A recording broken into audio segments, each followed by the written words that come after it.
Hello everyone, कैसे हो आप लोग। तो आप सभी का आज के वीडियो में बहुत बहुत स्वागत है। तो आपका जो 23 फरवरी है 2024 को आपका ये मराठी का जो पेपर है वो मराठी का पेपर यहाँ पे आपको देखने के लिए मिल रहा है। ओके, आज का ही पेपर है। और आज के मराठी का पेपर का जो पूरा सॉल्यूशन है वो यहाँ पे हम लोग डिस्कस करने वाले हैं बहुत डिटेल के अंदर। सभी क्वेश्चन आंसर को हम लोग यहाँ पे देखेंगे। और जो भी नेक्स्ट ईयर जो बच्चे अपेयर करने वाले हैं उनके लिए भी ये बहुत इंपॉर्टेंट है कि किस तरीके के क्वेश्चन आते हैं, कैसे आपको ये पूरा का पूरा पेपर सॉल्व करना है। ओके, और किस तरीके से आपको जो भी आपका लैंग्वेज का पेपर होता है उसके लिए आपको तैयारी किस तरीके से करनी है। ओके, आपको 3 घंटे का पेपर आता है। ओके, टोटल आपको 80 मार्क्स दिए होते हैं। यहाँ पे आपको पूरा अपना जो सीट नंबर होता है वो यहाँ पे आपको लिखना होता है। जो भी आपके पास सीट नंबर दिया होगा वो यहाँ पे आपको लिखना होता है। ठीक है, आप चाहो तो इसको आप पेपर आपको 10 मिनट पहले मिल जाता है तो आप इसको पढ़ सकते हो। ओके, तो यहाँ पे पेपर आपको 10 मिनट बिफोर आपको दे दिया जाता है। तो इस चीज का आपको क्या करना है, बहुत फायदा उठाना है। जो भी चीजें हैं, जो भी आपको इंपॉर्टेंट लगता है वो सारी चीजें आप लिख लो। जो भी आपको आंसर लगता है आपको आता है वो टिक मार्क कर लो। ओके, उसके बाद यहाँ पे जो सबसे पहला क्वेश्चन होता है वो पहला क्वेश्चन आपको विभाग 1 होता है जो आपको गद्य से आता है।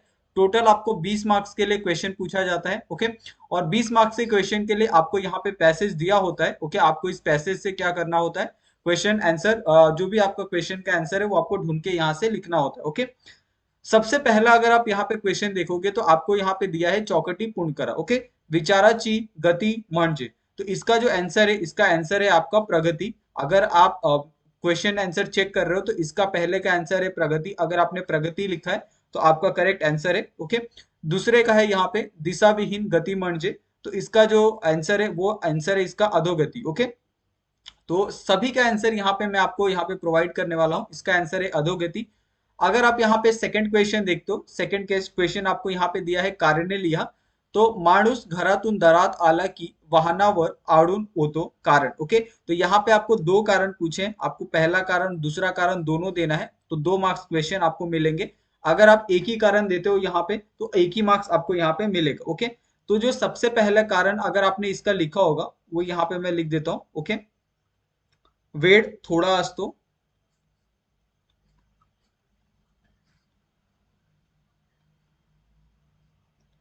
कामे बरीच असतात।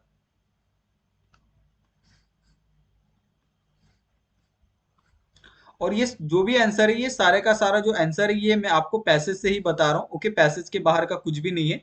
अगर आपको आंसर नहीं समझ रहा, अगर आपको हमारी हैंडराइटिंग अगर थोड़ी बहुत अच्छी नहीं लग रही हुई तो आप पैसेज में भी ये आंसर हम आपको दिखा देंगे। ओके, दूसरे का आंसर है पाई चालल की, पाई चालल की उत्सुकता येत नाही। ओके, ये यहाँ पे इसका जो कारण है, दोनों कारण यहाँ पे आप बहुत प्रॉपर तरीके से देख सकते हो। अगर आपको कोई भी अगर हैंडराइटिंग में अगर आपको दिक्कत होगी तो आप लोग हमें बता सकते हो, उसका आंसर भी हम आप यहाँ पे आपको प्रोवाइड कर देंगे। ओके, तो उसके बाद यहाँ पे पूरा पैसेज से हमने जो भी इसके क्वेश्चन आंसर थे उसको यहाँ पे डिस्कस किया और यहाँ पे आपको लिख दिया। ओके, उसके बाद अगर आप पैसेज के नीचे देखोगे तो पैसेज के नीचे आपको एक और क्वेश्चन पूछा है। जो क्वेश्चन आपको क्या दिया है, स्वमत अभिव्यक्ति दिया है। तो सबसे पहले जितने भी स्टूडेंट है उनको ये समझना होगा कि स्वमत अभिव्यक्ति क्या होता है। स्वमत स्वमत अभिव्यक्ति ये होता है कि जो भी आप पर्सनल रिस्पॉन्स आप करते हो, यानी जो खुद से आंसर आप लिखते हो ना, जो भी आपको समझता है, जो भी आपको लेसन से समझ रहा है, जो भी आप चैप्टर कंप्लीट कर रहे हो, उस चैप्टर से जो भी आपको मोरल ऑफ द स्टोरी समझता है वो यहाँ पे आपको लिखना होता है। ओके, अभी यहाँ पे देखो, आपको जो सबसे पहला क्वेश्चन यहाँ पे पूछा है, वो सबसे पहला क्वेश्चन यहाँ पे क्या पूछा है कि यथा प्रमाण गती ही गरज आहे, हे विधान तुमच्या शब्दात स्पष्ट करा। ओके, आपको पता है कि आपके लाइफ में गति बहुत ज्यादा इंपॉर्टेंट रहती है। अगर आप गति को स्पीड करते हो या धीमे करते हो तो उसका भी आपके लाइफ के ऊपर बहुत प्रभाव ये होता है, प्रभाव पड़ता है।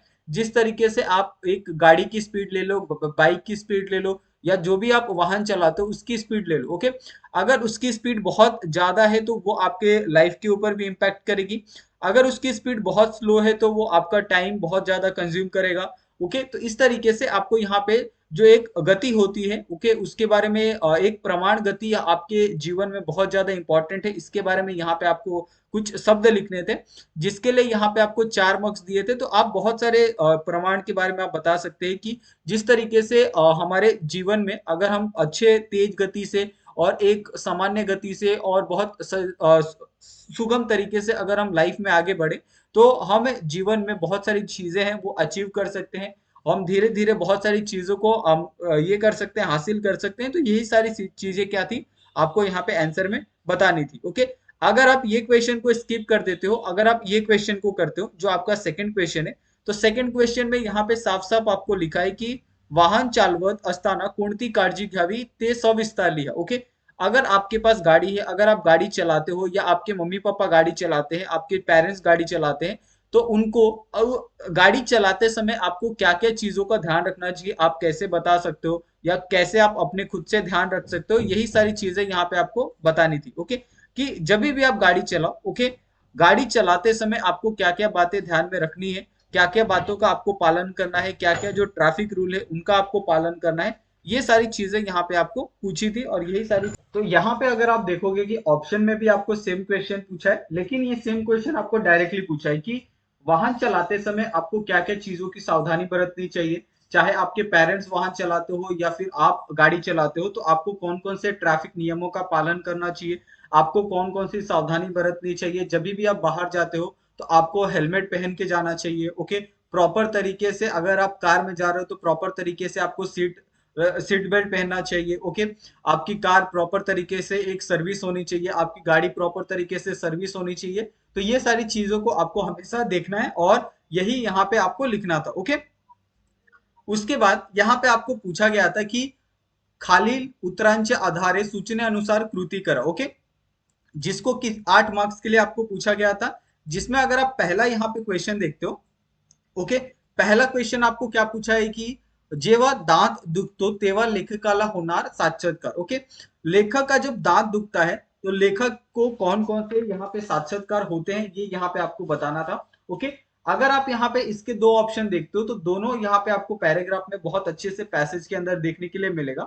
यहाँ पे अगर आप सबसे पहला पैराग्राफ देखते हो कि दांत दुखायला लागला की तो मुळापासून दुखू लागतो। ओके, किंबहुआ दाखवला सूर मूड असते हे फक्त तो दुखायला लागल म्हणजे कळते। ये आपका पहला यहाँ पे आंसर आएगा। ओके, ये आपका पहला आंसर है।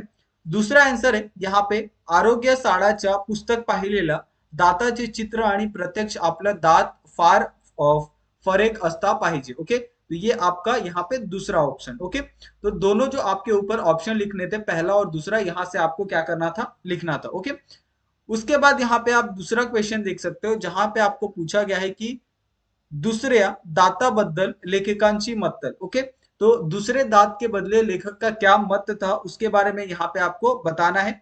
तो यहाँ पे आप साफ साफ देख सकते हो, यहाँ पे आपको बहुत प्रॉपर तरीके से यहाँ पे आपको पैसेज के अंदर ही लिख के दिया था कि दुसऱ्या दाताला लहानसा स्पर्श सुद्धा खपत नाही। ओके, ये क्या होगा, इसका पहला हो गया। ठीक है, ये आपका क्वेश्चन नंबर जो आपका सेकंड है, सेकंड का यहाँ पे ये पहला है, यहाँ पे मैं क्वेश्चन नंबर सेकंड लिख देता हूँ। ठीक है, उसके बाद क्वेश्चन नंबर सेकंड का जो दूसरा आंसर है, वो दूसरा आंसर उसके नीचे ही है। एखाद्या कवीच्या मनातील जिप्सी सारखा एखाद्या लाकूड तो माझ्या दाताच्या मुळाशी खोल बसलेला असते आणि तो एका मागरूप एक घाव असील असतो। ओके, तो यहां तक आपको क्या करना था, ये जो दूसरा था वो आपको लिखना था, जो क्वेश्चन नंबर 2 था उसका आंसर। ओके, अभी यहाँ पे नीचे आप जैसे आते हो, यहाँ पे आपको पूछा गया है स्वमत। स्वमत में अगर आप देखोगे यहाँ पे क्या पूछा है कि लेखकाने दुसऱ्या दाताची तुलना अक्राण विक्राण राक्षसाशी केली, याबाबत तुमचे मत लिया। ओके, तो इसका जो पूरा का पूरा जो आंसर है ना, वो आपको पैसेज में ही मिलने के लिए मिल जाएगा, लेकिन यहाँ पे आपको स्वमत दिया है। लेकिन अगर आप पैसेज में भी देखते हो तो इसका आंसर आपको देखने के लिए मिलता है। ओके, दात हा अवयवी असाच्या माणसासारखा असावा, नाहीतरी दिवसा अधूनमधून पण सभ्यपणे दुखणारे दात रात्री राक्षस सारखा अक्राळ विक्राळ का होते, दाताच्या आणि चोरात साम्य असते, याच बाबतीत दोगे ही रात्रि गड़बड़ करतात। ओके, तो इसके बीच में आप बहुत सारे सेंटेंस यहाँ पे क्रिएट कर सकते थे। 3-4 सेंटेंस अगर आप यहाँ पे लिख देते तो भी आपका जो आंसर था वो आपका यहाँ पे पूरे 4 मार्क्स आपको यहाँ पे मिल जाते। ओके, उसके बाद यहाँ पे एक ऑप्शन में भी आपको क्वेश्चन दिया था। ओके, जिसमें आपको साफ साफ कहा गया था कि दांत दुख्याच्या कथा व्यथा तुमच्या शब्दात लिहा। ओके, जब आपका दांत दुखता है तो उसके बारे में आप किस तरीके से यहाँ पे आप बता सकते हो। आपको पता है कि पूरे बॉडी में ना आप मतलब ऐसे बहुत सारे पार्ट होते हैं जहां पे आपको बहुत ज्यादा दर्द महसूस होता है, यानी बहुत सेंसिटिव पार्ट होते हैं। उसके अंदर जो आपका दांत होता है ना, वो दांत भी बहुत ज्यादा आपका सेंसिटिव होता है। ओके, कभी अगर आप देखोगे ना कि दांत के अंदर अगर कोई प्रॉब्लम है तो आप अच्छे से खा भी नहीं सकते। अगर उसके ऊपर थोड़ा सा भी लोड भी पड़ता है ना, तो आपके पूरे बॉडी के अंदर एक जो झंझनाहट है, एक जो सिवरिंग है ना, वो आपको देखने के लिए, एक कपकपाहट आपको देखने के लिए मिलती है। यानी आपको लगता है कि इससे ज्यादा दर्द और कुछ नहीं हो सकता जब आपका दांत खराब हो, या आपके दांत के ऊपर जब लोड आता हो, आपका दांत अच्छे से काम ना कर रहा हो, और उसके ऊपर अचानक से आपने दांत के ऊपर दांत रख दिया, तो आपको ऐसा लगता है कि ये मैंने क्या ही कर दिया। ओके, तो यही सारी चीजें यहाँ पे आपको बहुत अच्छे से लिख के बतानी थी। ओके, उसके बाद यहाँ पे जो आपका ई वाला क्वेश्चन है, खालील उत्तरांच्या आधारे सूचनेनुसार कृती करा। ओके, जिसके अंदर क्या पूछा है कि रिमझिम पावसा आई व फडसे व संवादाकडून सौम्यरा कृती। ओके, यहाँ पे आपको कृती लिखना था, जिसमें अगर आप पहला देखते तो यहाँ पे पोखरित धरती करतात। ओके, इसका आंसर आएगा आपका पोखरित घरटी करतात। ओके, ये इसका आंसर है। दूसरे का आंसर है अंडी घालतात। ठीक है, अंडी घालतात। तो ये दोनों आंसर यहाँ पे आपको बहुत अच्छे से लिखने थे। अगर दोनों आंसर आपके सही है तो आपको पूरे 2 मार्क्स यहाँ पे आपको मिल जाएंगे। जो हमने यहाँ पे लिखा है वही आंसर यहाँ पे आने वाला है। ओके, उसके बाद यहाँ पे आपको नीचे अगर आप देखोगे तो आपको कारणे लिहिए। आपको यहाँ पे पूछा था कि आपल्या मुलांना जंगलात व पंथावर न्यावे कारण। ओके, यहाँ पे आपको अगर आपके मुले हैं वो आपको जंगल के अंदर किस तरीके से पंथावर न्यावे हैं उसके बारे में यहाँ पे बताना था। तो यहाँ पे दोनों कारण यहाँ पे लिखा था कि मुलं विचारी बनतो, त्यांची भावनातील पावित्र जाणार। ये यहाँ पे दोनों आपको जो कारण थे यहाँ पे आपको लिखे थे। पहले कारण में आप ये लिख सकते थे, दूसरे कारण में आप ये। अगर आपने ये दोनों लिखा होगा तो आपको पूरे के पूरे 2 मार्क्स यहाँ पे आपको मिल जाएंगे। ओके, ये आपका इसका आंसर है, यहाँ पे आपको लिखना था। ओके, उसके बाद यहाँ पे अगर आप नीचे आओगे तो नीचे यहाँ पे आपको जो विभाग 2 है जिसमें आपको पद्य पूछा गया है, और ये पद भी आपको टोटल कितने मार्क्स के लिए आता है, 16 मार्क्स के लिए आता है। ओके, जिसके अंदर जो सबसे पहला यहाँ पे अगर आप पद्य देखोगे, जिसके अंदर आपको पूछा गया है कि खालील कवितेच्या आधारे सूचनेनुसार कृती करा। जिसके अंदर सबसे पहला क्वेश्चन आपको पूछा गया है, कार्याने लिया, समुद्र अस्वस्थ होतो कारण शहरात आयुष्याचे विचाराने। ओके, तो इसका जो आंसर है यहाँ पे आपको लिखना है, शहरात आयुष्याचे विचारण। ओके, तो ये इसका क्या है, आंसर है। यहाँ पे आप देख सकते हैं बहुत प्रॉपर तरीके से आंसर यहाँ पे लिख के दिया है। दूसरा यहाँ पे समुद्र सिडून जातो कारण। ओके, तो इसका आंसर यहाँ पे दोनों आंसर दिया। ओके, ये आपका पहला आंसर यहाँ पे दिया है। ओके, और दूसरा आंसर यहाँ पे आप नीचे देख सकते हो, यहाँ पे आपको दिया है कि 32व्या मजल्यावरील मुलाकडे ज्याच बालपण उंच उच्चपण अरुंद झालं आणि त्यांची त्याला कल्पना नाही। ओके, ये इसका दूसरा कारण है। दूसरे कारण में आपको ये लिखना है। ओके, तो ये जो क्या है आपका जो आंसर है, ये आपका क्या है, दूसरा कारण है। ठीक है, अभी यहाँ पे आपको चौकटी पूर्ण करा है। चौकटी पूर्ण करा में अगर आप देखोगे तो यहाँ पे आपको क्या क्वेश्चन पूछा है, यहाँ पे आपको पूछा है कि कवीला दिसलेली समुद्राची रूपे। तो कवि को समुद्र की कौन कौन सी रूपे यहाँ पे देखी, तो यहाँ पे आप देख सकते हैं कि समुद्र कोडून। ओके, इसके बाद स्वतंत्रस्त्र, उसके बाद पिंजार ले ली, उसके बाद इसके बाद झिंझिया, ये भी आप लिख सकते हैं, और हताशपणे पाहणे असतो। ये आपके 4 यहाँ पे जो वर्ड थे आपको यहाँ पे लिखने थे। ये आपका पहला, ये आपका दूसरा, ठीक है, यहाँ पे आपका तीसरा वर्ड, और यहाँ पे आपको चौथा वर्ड। इस तरीके से आपको जो आंसर है वो आपको यहाँ पे लिखना था। ओके, उसके बाद यहाँ पे अगर आप नीचे आते हैं क्वेश्चन के अंदर, जो आपको क्वेश्चन नंबर तीसरा पूछा है, वो पूछा है आपको अभिव्यक्ती। ओके, यानी शहरातील बाल्य व्यवस्थाच्या जीवनाचे वर्णन तुमच्या शब्दात ते स्पष्ट करा। अगर आप देखोगे कि गांव में जो बच्चे होते हैं और शहर में जो बच्चे होते हैं, अगर आप दोनों को कंपेयर करोगे तो दोनों के लाइफस्टाइल में बहुत ज्यादा फर्क है।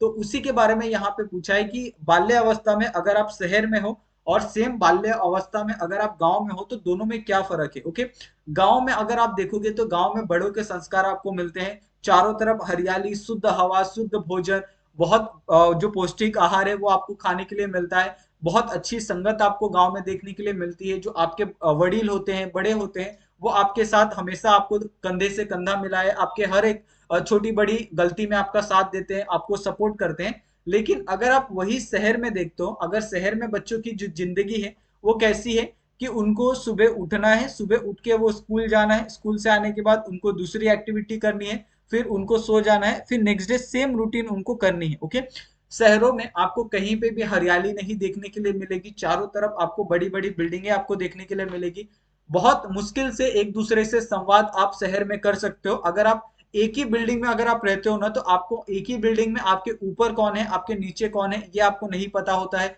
ओके, ऊपर का व्यक्ति किस तरीके से है और नीचे का व्यक्ति किस तरीके से, वो आपको नहीं पता होता है। आपके कभी कभी ऐसा भी होता है कि आपके साइड में जो रहने वाले व्यक्ति हैं, उनसे भी आपकी बहुत अच्छे से चर्चा नहीं होती है, उनसे भी आपका बहुत अच्छा संवाद नहीं होता है। ओके, तो ये सारी दिक्कत आपको शहरों में देखने के लिए मिलती है, बच्चों को उस तरीके से संस्कार नहीं मिल पाते जिस तरीके से वो गांव में मिलते हैं। अगर आप देखोगे शहरों के बच्चों के, तो उनका जो बात करने का जो तरीका होता है एक, वो बहुत डिफरेंट होता है। ऐसा नहीं कह रहा हूँ कि बहुत बुरा होता है, लेकिन वो वे ऑफ टॉपिंग जो टॉकिंग होता है वो एक तरीके से मतलब थोड़ा सा हार्श होता है। उनको लगता है कि वो शहर में रहते हैं तो वो बहुत अच्छा एक नॉलेज उनके पास है, लेकिन नॉलेज है, लेकिन उनके बात करने का एक जो तरीका होता है वो आप शहरों में सीखने के लिए जल्दी आप नहीं देखते। ओके, तो बहुत सारी जो चीजें हैं आपको शहरों में देखने के लिए मिलती है। अगर आप कंपेयर करोगे गांव के लाइफस्टाइल से, अगर बच्चों की, खासकर यहाँ पे बच्चों की जो लाइफस्टाइल होती है ना गांव में, बहुत सही होती है। अगर आप गांव में देखोगे ना,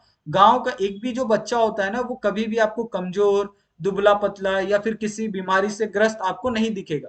लेकिन अगर आप शहरों में देखोगे तो बच्चों को जन्म से ही आपको देखोगे आई लेंसेस लगने लगते हैं। ओके, वो उनको बहुत सारे वीकनेस प्रॉब्लम होती है, सिकनेस प्रॉब्लम होती है, उनको ऐसे बहुत सारे जो एक सीवर प्रॉब्लम होती है वो आपको देखने के लिए मिलती है। ओके, कभी कभी वो पॉल्यूशन के कारण उनको बहुत सारे प्रॉब्लम होते हैं, तो ये सारी चीजें आपको यहाँ पे देखने के लिए मिलती है। विटामिन की डिफिशियंसी आपको देखने के लिए मिलती है। ओके, या फिर वो अच्छे से देख नहीं पाते हैं, तो ये सारी चीजें आपको शहरों में देखने के लिए मिलती है और इससे आप डिनाई नहीं कर सकते। ओके, तो यही सारी चीजें आपको इस आंसर में लिखनी है। ठीक है, उसके बाद यहाँ पे अगर आप नेक्स्ट क्वेश्चन देखोगे, नेक्स्ट क्वेश्चन में आपको क्या पूछा है कि खालील ओडीचा अर्थ लिया। ओके, यहाँ पे आपको क्या है, यहाँ पे आपको पूरा एक पैसेज यहाँ पे दिया है बहुत अच्छे से यहाँ पे, और इस पूरे पैसेज का आपको क्या करना था, यहाँ पे मीनिंग लिखना था।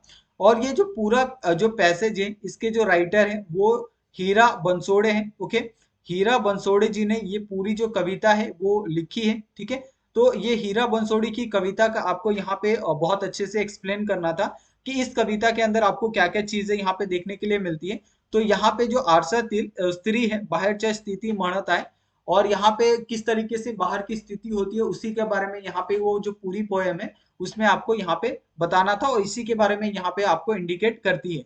तो एक बात तो आपको पता चल गई होगी कि सारे के सारे पैसेज यहाँ पे नहीं आते हैं। जब भी आप लैंग्वेज के पेपर की स्टडी करोगे, अभी 11th क्लास के जो भी बच्चे होंगे या फिर आने वाले 1-2 सालों में जो भी 12th क्लास का एग्जाम देंगे बच्चे, उनके लिए ये बात हमेशा आप ध्यान में रखो कि आपको जो भी आपके पास पोएम है ना आपके बुक के अंदर, उसको एक बार रीड कर लो, उसका जो एक मीनिंग होता है, अर्थ होता है, उसको आप एक बार समझ लो। ओके, क्योंकि आपको ऐसे 1-2 क्वेश्चन आपको आते हैं। ठीक है, और ये क्वेश्चन यहाँ पे 1-2 मार्क्स के लिए नहीं है, तो आप इसको छोड़ भी नहीं सकते। ये टोटल 4 मार्क्स के लिए आपको क्वेश्चन यहाँ पे पूछा गया है, तो आप इसको स्किप नहीं कर सकते, बिल्कुल भी नहीं। ओके, उसके बाद यहाँ पे अगर आप नेक्स्ट क्वेश्चन देखोगे, नेक्स्ट क्वेश्चन में आपको क्या पूछा है, खालीलपैकी कोणतेही एक कृती सोडवा। ओके, यहाँ पे सिर्फ आपको एक ही कृति करनी है। तो यहाँ पे सबसे पहले आपको काव्य सौंदर्य दिया है। काव्य सौंदर्य के अंदर क्या करना होता है कि आपको कविता के बारे में, यहाँ पे आपको उसकी जो सुंदरता होती है उसके बारे में यहाँ पे आपको एक्सप्लेनेशन करना होता है। ओके, और ये जो कविता है, ये कविता है आपको रंग माझा वेगड़ा। ओके, रंग माझा वेड़गा, तो ये इस कविता का आपको पूरा का पूरा जो एक स्टेंजा है वो आपको दिया है, और उसके जो राइटर है वो है आपके सुरेश भट्ट जी। ओके, तो आपको यही सारी चीजें यहाँ पे एक्सप्लेन करनी है। सबसे पहले आपको उसका कविता का जो आशय है वो आपको एक्सप्लेन करना है। उसके बाद यहाँ पे आपको उसका जो भाषा सौंदर्य है वो आपको यहाँ एक्सप्लेन करना है।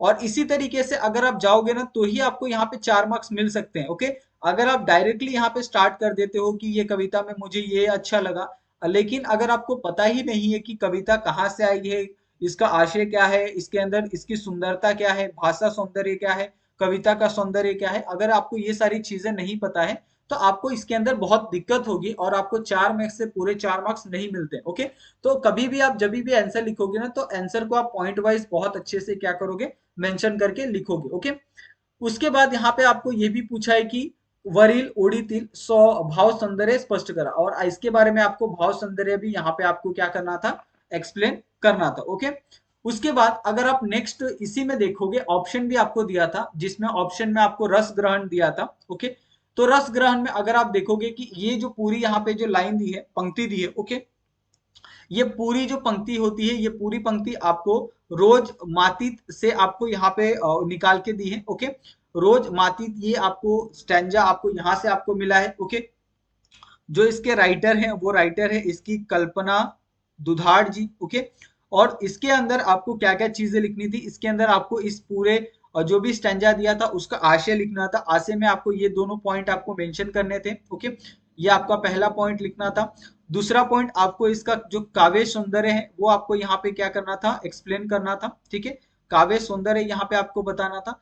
तीसरा यहाँ पे जो भाषा सौंदर्य है, वो भाषा सौंदर्य भी यहाँ पे आपको क्या करना था, यहाँ पे एक्सप्लेन करना था। ओके, तो इस तरीके से बहुत सारी जो चीजें हैं वो आपको दी थी। आपको बहुत अच्छे से अगर आप करते, बहुत अच्छे से आपको इसके अंदर मार्क्स मिलते। ठीक है, तो जो भी आपके मार्क्स यहाँ पे मिल रहे आप मुझे कमेंट करके बताओगे। ठीक है, ये भी हमारे लिए एक बहुत अच्छी बात होगी कि हम लोग बहुत अच्छे से ये सारी चीजें जो आंसर है वो आपको हम एक्सप्लेन कर रहे हैं। ओके, उसके बाद यहाँ पे अगर आप विभाग 3 में आ जाते हो, जहां पे आपको साहित्य प्रकार कथा, जो आपको टोटल 10 मार्क्स के लिए आता है। तो टोटल हमने अभी तक 16 16 32 और 10 यहाँ पे मार्क्स यहाँ पे देख लिए हैं। ठीक है, जिसके अंदर जो सबसे पहला क्वेश्चन यहाँ पे आता है वो क्वेश्चन आपको एक वाक्य उत्तरे लिखा दिया है, और एक वाक्य में जो भी आपको उत्तर आता है आप समझ जाओ कि उसका 1 मार्क्स का एक क्वेश्चन का आंसर होगा। ओके, तो जो सबसे पहला क्वेश्चन यहाँ पे दिया है कि प्रारंभिक कथा कोणत्या हेतून लिहिला गेलो ते लिहा। ओके, तो प्रारंभी एखादी सिंगड देणाऱ्या बोध देण्यासाठी कथा लेखन केले गेले होते। ओके, ये पहले का आंसर है।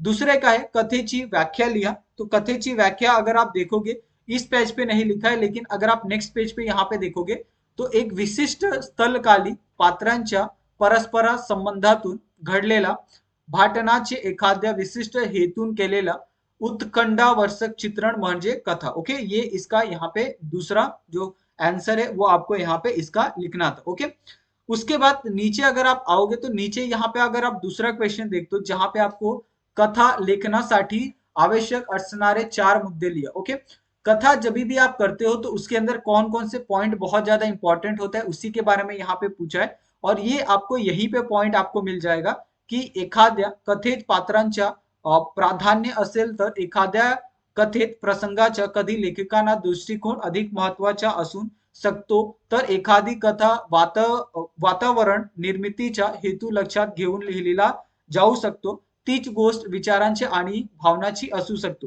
इसके अंदर टोटल आपको 4 पॉइंट आपको यहाँ पे लिखने थे, और 4 पॉइंट यहाँ पे आप जैसे हमने रीड किया आपको 4 पॉइंट बहुत अच्छे से समझ में आ गया होगा। ओके, उसके बाद यहाँ पे जो क्वेश्चन है आ वाला, जिसके अंदर आपको पूछा है कि खालील पैकी कोणत्याही 2 कृती सोडवा। ओके, यहाँ पे टोटल आपको 4 कृति दी है, पहला, दूसरा, तीसरा और चौथा। ओके, 4 में से आपको कोई भी 2 क्वेश्चन यहाँ पे करने थे, और ये चारों क्वेश्चन में से अगर आप 2 क्वेश्चन करते हो जिसमें आपका एक क्वेश्चन का मार्क्स कितना है, आपको टोटल 3 मार्क्स के लिए एक क्वेश्चन है। ओके, तो 3 अगर आप 2 क्वेश्चन करते हो तो अब आप जाके आपको क्या मिलेगा, 6 मार्क्स मिलेगा। अगर आपको 2 से ज्यादा अधिक क्वेश्चन आते हैं तो आप उसका भी आंसर लिख सकते हो।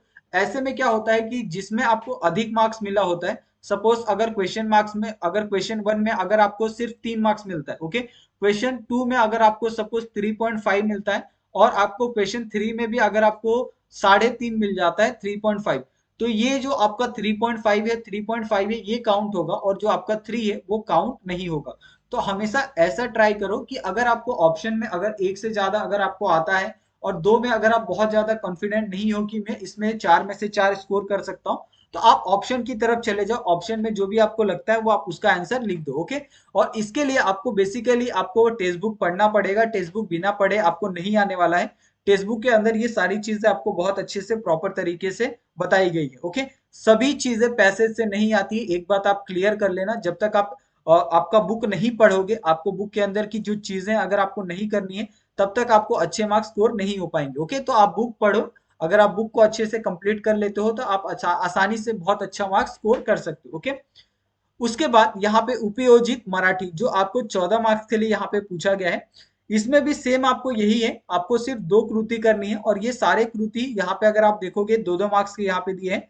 अगर आप एक क्वेश्चन को सॉल्व करते हो तो 2 मार्क्स, अगर आप 2 को करते हो तो आपको टोटल 4 मार्क्स यहाँ पे मिलने वाले हैं। ओके, तो हमेशा यहाँ पे देखो कि जब भी आपको 2 मार्क्स के क्वेश्चन पूछे तो आप ऑप्शन में से 4 में से सिर्फ 2 ही अटेम्प्ट करो। ओके, ऐसा इसके लिए मैं कह रहा हूँ क्योंकि जब आप 2 मार्क्स के क्वेश्चन को सॉल्व करते हो ना, तब उसके अंदर आपके चांसेस होते हैं कि आपको पूरे 2 में से 2 मार्क्स मिल जाए। उसके अंदर टीचर आपके मार्क्स नहीं काटता है, लेकिन जो बड़े क्वेश्चन के आंसर होते हैं, चाहे आपके 4 मार्क्स को हो, 3 मार्क्स के हो, तो उसके अंदर टीचर क्या करता है, गलतियां ढूंढता है और उसमें से आपके आधा या 1 मार्क्स कट कर देता है। ओके, जब तक वो सेटिस्फाई नहीं होता तब तक आपको पूरे 4 में से 4 मार्क्स नहीं मिलते।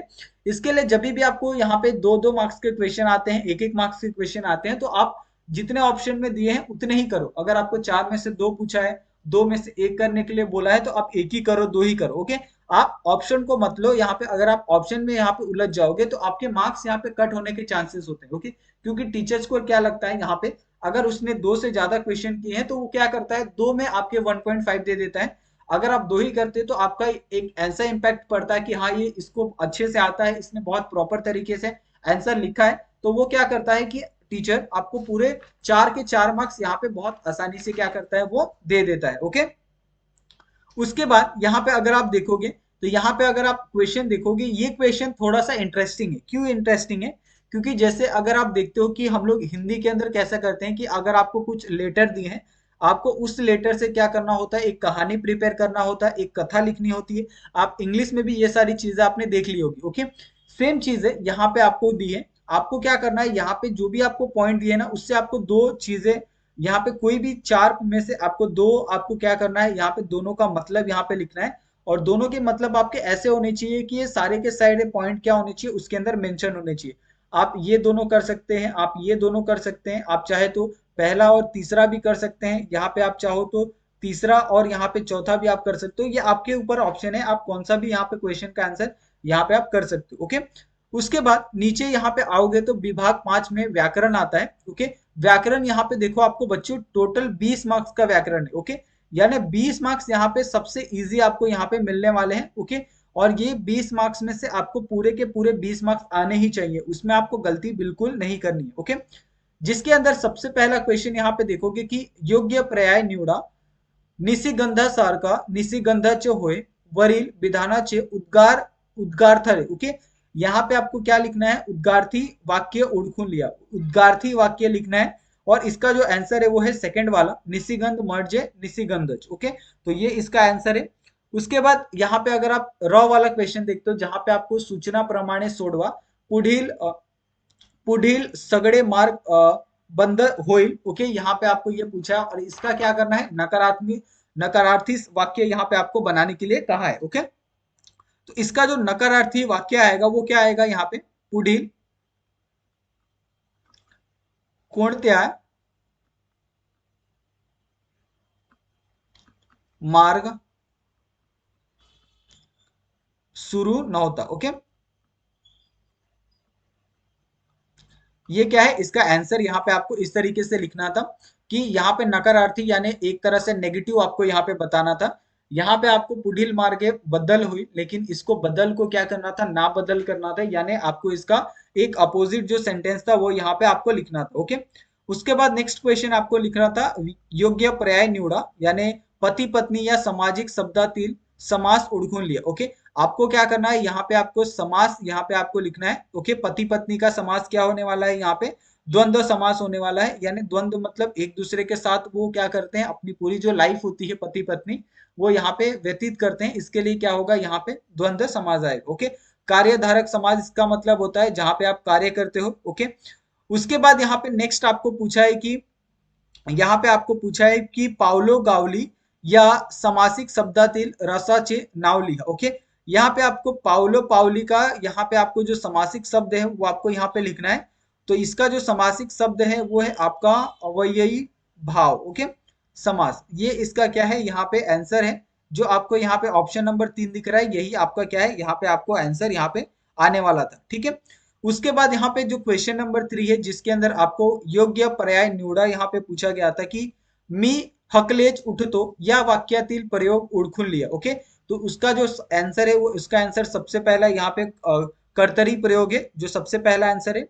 उसके बाद यहाँ पे भावे प्रयोग असलेले वाक्य शोधून लिहा, और इसका जो आंसर है, इसका आंसर है आपका पहला वाला यहाँ पे, याना आपण जपलं पाहिजे। ओके, उसके बाद यहाँ पे जो आपका क्वेश्चन नंबर यहाँ पे अगर आप देखोगे 8 वाला, जिसके अंदर आपको पूछा है कि मुंगी उडाली आकाशे तिने गाडी ते सूर्यांशी वरील काव्य पंक्ती काव्यातील अलंकार ओळखून लिहा। ओके, यहाँ पे आपको अलंकार यहाँ पे पहचान के लिखना है, और ये अलंकार का यहाँ पे आपको जो सेंटेंस है वो आपको यहाँ पे दिया है, और इसका जो आंसर आता वो था आपका अतिशयोक्ति। ठीक है, तो जिन्होंने भी अतिशयोक्ति को टाइप किया होगा, जिन्होंने भी अतिशयोक्ति को लिखा होगा, उनका जो आंसर है वो क्या है, बिल्कुल करेक्ट है। ओके, उसके बाद यहाँ पे अगर आप चौखट पूर्ण करो में अगर आप नेक्स्ट क्वेश्चन देखते हो, जहां पे आपको पूछा गया था कि आहे ताजमहल एक जगती तो तोच त्याच्या परी, या वाक्यातील उपमान ओळखा। ओके, उपमान का मतलब होता है, यहाँ पे आपको ये समझना होगा, उपमान का मतलब होता है आप किसके बारे में यहाँ पे बता रहे हो। ओके,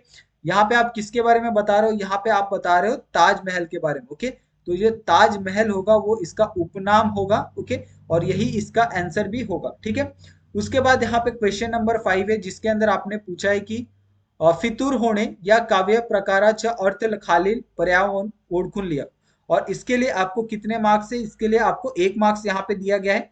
और इसका फितूर होने का जो मतलब होता है वो होता है दगाबाजी करने। ठीक है, और यहाँ पे फितूर होणे या वाक्य प्रकाराच्या वाक्यात प्रयोग करा, जिसके लिए आपको कितने 1 मार्क्स यहाँ पे दिए हैं। तो टोटल आपके कितने मार्क्स हो गए, यहाँ पे टोटल आपके 2 मार्क्स के लिए आपको यहाँ पे जो एक तरह से जो भी आपको वर्ड दिया होगा, अगर आपको उसका मीनिंग आता है, उसमें आपको 1 मार्क्स आपको वर्ड पहचानने के लिए, और वर्ड का मीनिंग आपको उसका सेंटेंस लिखने के लिए आपको 1 मार्क्स मिलेगा। तो इसमें आप सेंटेंस लिखते हो तो टोटल आपको 2 मार्क्स यहाँ पे मिल जाएगा। ओके, उसके बाद यहाँ पे अगर बच्चे लोग देखोगे, यहाँ पे आपको खालील पैकी कोणत्याही एका विषयावर तुम्हारे असुमारे 200 से 250 शब्दात निबंध लिया। ओके, निबंध में मैंने हमेशा एक बात आपको कही है कि जो भी आपके करंट टॉपिक्स होते हैं ना, उसके बारे में आप हमेशा जा पढ़ के जाया करो। ओके, या फिर आप ऐसे शब्दों के ऊपर ऐसे जो चीजें हैं जो बार बार रिपीट होती हैं, जैसे यहाँ पे वृत्त पत्राचे महत्व यानी न्यूज़पेपर के बारे में पूछा था। ओके, न्यूज़पेपर का यहाँ पे इंपॉर्टेंस आपको पूछा था। ओके, क्रीडागढ़ बोलू लागले तर, अगर आपका जो एक स्पोर्ट्स ग्राउंड है, अगर वो स्पोर्ट्स जो ग्राउंड है अगर आपका वो बोलता है, ओके, स्पोर्ट्स ग्राउंड अगर वो आपसे बात करता है तो आप किस तरीके से रिएक्ट करोगे। मी समुद्र बोलते है, अगर आपका जो ओशन है, ओके, अगर आपका ओशन यहाँ पे अगर बोलता है, टॉक करता है, तो आप किस तरीके से आप उस चीज को आप निबंध में क्रिएट करोगे, ये सारी चीजें यहाँ पे आपको बतानी थी। ओके, लेकिन मेरे हिसाब से जो आपका वृत्तपत्रांशीय महत्व है वो सबसे इजी यहाँ पे आपको लग रहा था। आप आसानी से अखबार के बारे में यहाँ पे बहुत सारी जो चीजें हैं वो आप लिख सकते थे, 200 से 250 में लिखना था। तो आप ऐसे टॉपिक को सिलेक्ट करना कि जहां पे आप लिख सकते हो। आप कभी भी ऐसे टॉपिक के ऊपर मत जाना, जैसे अगर मैं यहाँ पे ऐसा भी होता है ना, बहुत से बच्चे सोचते हैं कि ये टॉपिक तो बहुत नया है, इस पे कोई नहीं लिखता तो मैं लिख के दिखाऊंगा, ऐसा कैसे हो सकता है कि मैं अगर लिखूं और मुझे कंप्लीट मार्क्स ना मिले। तो ऐसे में आपको कभी कभी ये सारी चीजें आपके ऊपर आ जाती है, आपको नेगेटिव इम्पैक्ट करती है। तो जो चीजें आपको आती है बहुत प्रॉपर तरीके से, उसके अंदर आप 110% जब आप श्योर हो, तभी वो चीजें आपको करनी चाहिए और तभी वो आंसर आपको लिखना चाहिए। ठीक है बच्चे लोग, तो इस तरीके से ये पूरा का पूरा जो यहाँ पे आपका सॉल्यूशन है वो एंड होता है। अगर किसी को भी कुछ डाउट होगा ना, तो आप इस पे मुझे कांटेक्ट कर सकते हो, 8668896708। ओके, ये मेरा नंबर है। ओके, आप चाहो तो सेव कर सकते हो, जो भी आपको एजुकेशन रिलेटेड प्रॉब्लम होगी तो आप यहाँ पे हमें कांटेक्ट कर सकते हो, जो भी चीजें आप हमसे यहाँ पे पूछ सकते हो।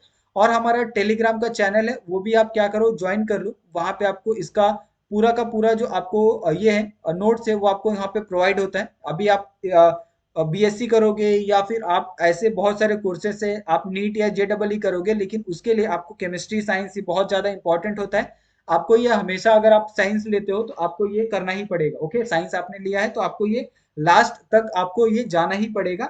इसके लिए मैं कह रहा हूँ कि जब भी आप ये सारे सब्जेक्ट अगर आप चूज करते हो तो आप हमसे जुड़ सकते हो, और हमारे चैनल को भी आप सब्सक्राइब कर लो। यहाँ पे आपको बहुत सारी जो चीजें हैं, बहुत सारे जो अपडेट है एजुकेशन रिलेटेड, वो आपको यहाँ पे मिलते रहते हैं। ओके, तो थैंक यू सो मच बच्चे लोग, मिलते हैं हम लोग नेक्स्ट अपडेट में नए वीडियो के साथ। ओके, तो थैंक यू सो मच, अभी के लिए मिलते हैं हम लोग नेक्स्ट वीडियो में। ओके।